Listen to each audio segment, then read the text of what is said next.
साना इस्लामाबाद से पहले लाहौर में दिन भर बसंत की रौनकें छाई रहीं। आसमान पर रंग बिरंगी पतंगों ने कौसे कुज़ा बिखेर दी। छतों पर लाइटिंग और मौसीकी के तड़के से खुशियां दुबाला कर दी। शहरी खुशी से सरशार नजर आए। लाहौरियों ने मजे मजे के खानों का लुत्फ उठाया।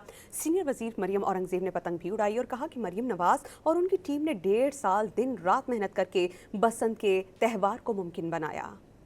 लाहौर में 25 साल बाद बसंत की बहार आ गई। बसंत मेले के पहले दिन जिंदा दिलाने लाहौर ने खूब हल्ला गुल्ला किया। फजा बोकाटा के नारों से गूंज उठी।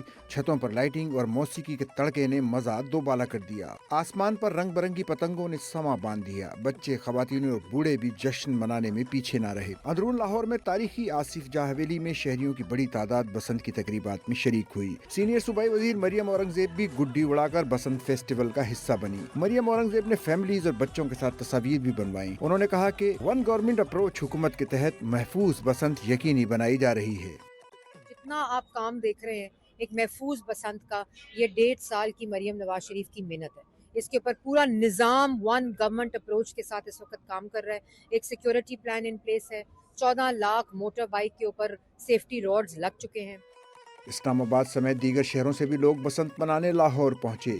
इस्लामाबाद के नौजवानों ने कहा कि बसंत का असल लुत्फ तो लाहौर में ही है। सबको पता है कि बसंत जो है वो सिर्फ लाहौर की होती है, और देखें आज जैसे तकरीबन 20 साल बाद बसंत लाहौर में मनाई जा रही है। लोगों की खुशी देखें, बहुत एक्साइटेड हम स्पेशल इस्लामाबाद से यहाँ पे आए हैं सर। 3 रोज़ा बसंत फेस्टिवल पर अंदरून लाहौर छतों की बुकिंग लाखों रुपए में की गई। लाहौरियों ने बारबेक्यू का भी इंतजाम कर रखा है।